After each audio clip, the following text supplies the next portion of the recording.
Hello everyone, this is Mudassir Jameel.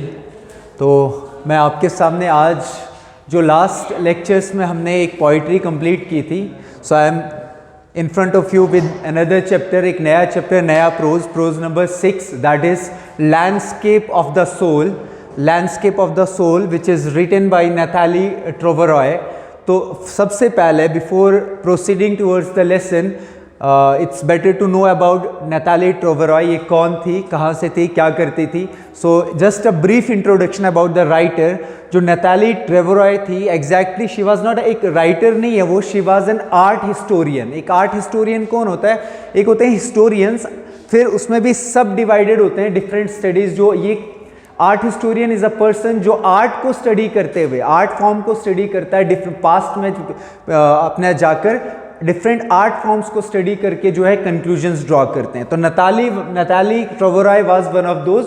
ये जो हमारी सबसे ये फेमस कब से हुई, ये एक लाइमलाइट में कब आई, जब इन्होंने एक सिटी ऑफ जिन्स लिखी।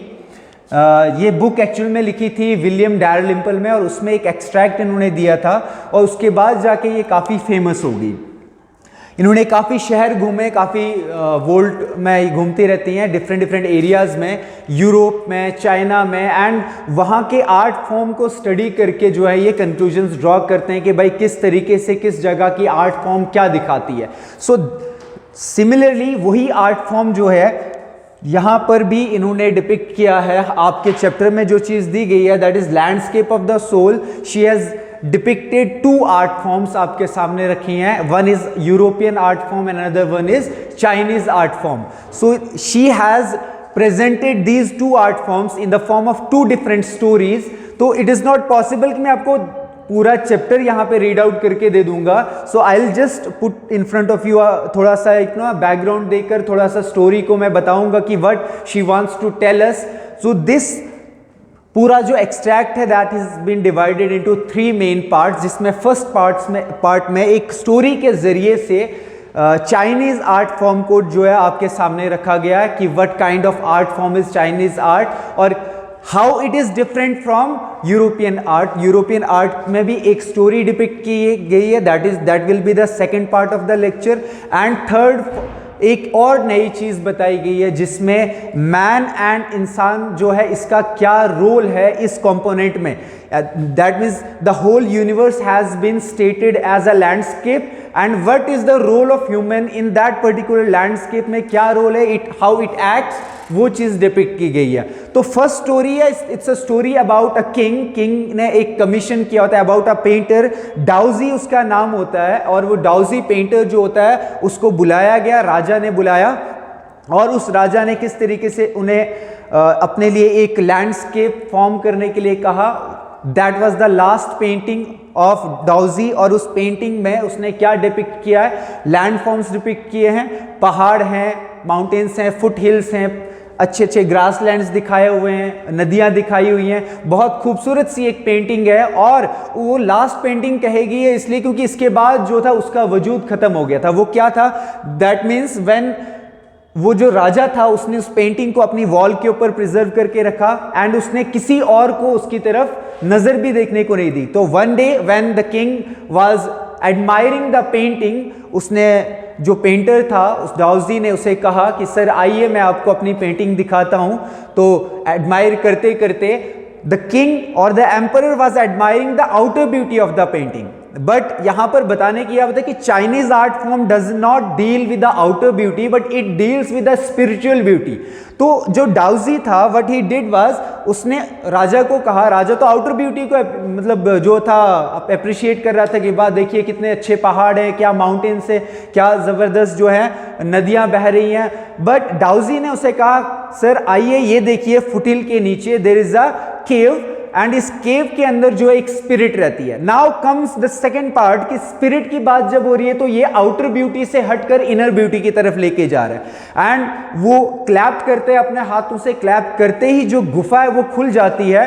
एंड वो एम्परर को ये कहता है, डाउजी जो है एम्परर को ये कहता है कि सर इनर ब्यूटी जो है मैं आपको दिखाता हूं वो बहुत ही खूबसूरत है. And as soon as the painter enters the cave, before the king could enter the cave, वो कुछ बात बोल पाता, कोई वर्ड अटर कर पाता, इससे पहले ही केव जो है वो बंद हो जाती है और डाउजी उस पेंटिंग के अंदर घुस के जो है वो खत्म, मतलब उसका वजूद खत्म हो जाता है एंड दैट पर्टिकुलर पेंटिंग भी जो है वो उस वॉल से जो है वो वैनिश हो जाती है। अब यहाँ पे आप सोचेंगे यार ऐसा कैसे हो सकता है कि पेंटिंग जो है, पेंटिंग कैसे गायब हो सकती है, कैसे एक आर्टिस्ट जो है उस गुफा में, ऐसी गुफा में जो कि है ही नहीं, रियलिस्टिक है ही नहीं वो, तो वो रियलिस्टिक दिखाने की कोशिश की। यही चीज नताली ने डिपिक्ट करने की कोशिश की है कि this is the main difference between Chinese art. Chinese art is not limited only with its outer beauty, कि सिर्फ जो बना दिया वही हमारी आईज देख रही है। It is beyond the external beauty, वो आपके माइंड को ओपन करके, means you can enter the painting from anywhere. Imagination है ना, आप कुछ भी इमेजिन कर सकते हो। यू कैन इमेजिन कि एक पत्थर उड़ रहा है, यू कैन इमेजिन कि एक घोड़ा उड़ रहा है, मतलब ये चाइनीज ही पेंटिंग्स ऐसी कर सकते हैं। Whereas in contrast to this, अगर हम यूरोपियन पेंटिंग की बात करें, यूरोपियन पेंटिंग इज एग्जैक्टली जो चीज आपको बाहर दिखती है, दे विल ड्रॉ माउंटेन्स जो एक्चुअल में है, दे विल ड्रॉ ह्यूमन, एक इंसानी शक्ल बनाएंगे जो एक्चुअल में है। वो इमेजिनेटिव पेंटिंग नहीं करते हैं, वो कौन सी पेंटिंग करते हैं, वो रियलिस्टिक पेंटिंग करते हैं। यहां पर डाउजी जो है या चाइनीज आर्ट जो है वो आपको, it is not bound up, कि वो आपको बांध के नहीं रखता है, वो आपकी इमेजिनेटिव जो है एक कला है। वो डाउजी अपनी पेंटिंग दिखा के क्या दिखाना चाहता था कि चाइनीज फॉर्म ऑफ आर्ट जो है वो क्या है, it is something beyond imagination, से भी परे है, हटके। तो ये एक स्टोरी मैंने आपको बताई। नेक्स्ट स्टोरी जो है उसमें एक स्टोरी होगी गोल्डस्मिथ की। ये मैं आपको एक ब्रीफ इंट्रोडक्शन फिर से दे देता हूं। ये यूरोप में सेटअप होगी, एंटवर्प एक जगह है, वहां पर सेटअप होगी ये। एंटवर्प जगह में एक गोल्डस्मिथ होगा। Goldsmith he fails in love with a painters daughter, एक पेंटर की डॉटर के साथ उसे प्यार हो जाता है, और बट पेंटर जो होता है वो उसे एक्सेप्ट नहीं करता। वो कहता है कि I don't want my daughter to marry a person from that particular profession. जो गोल्डस्मिथ का प्रोफेशन है, मैं उस प्रोफेशन से किसी बंदे को अपनी बेटी की शादी नहीं करवा सकता हूं। तो व्हाट ही डज इज, जो क्विंटन स्टोन उसका नाम होता है, देन वो एक रात उसके स्टूडियो में, जो वो पेंटर होता है, मतलब जो उसका अब होने वाला, in the sense father in law अगर वो कह सके, या जो उसकी जो फादर होता है उसके स्टूडियो में घुस जाता है, जहां पर उसका पूरा सेटअप रखा होता है जिसपे वो अपनी पेंटिंग अब तैयार करने वाला होता है। What he does is he draws a painting of, एक पेंटिंग किस चीज की, एक बी की, एक मक्खी की पेंटिंग बना देता है। और इट इज सो रियलिस्टिक कि जब पेंटर उस रूम में घुसता है, ही थिंक्स दैट जो उसने मक्खी बनाई हुई है वो रियल है, और ही ट्राइज कि मैं उसको मार के भगाऊं, जब तक उसे पता लगता है कि ये रियल नहीं है, इट्स अ पेंटिंग। ये क्या है, ये पेंटिंग है। तो उस एक स्टोरी से ये दिखाने की कोशिश की है कि यूरोपियन आर्ट फॉर्म क्या है। यूरोपियन आर्ट फॉर्म सिमिलरली वो जो रियल मक्खी दिख रही थी, दैट मीन्स जो है एक्चुअल में वैसा ही ड्रॉ करके उन्होंने दिखा दिया, जो कि बिल्कुल मुख्तलिफ था, अलग था किससे, चाइनीज फॉर्म ऑफ आर्ट से। तो ये दो स्टोरीज मैंने आपको जस्ट एक आउटलाइन दिया है।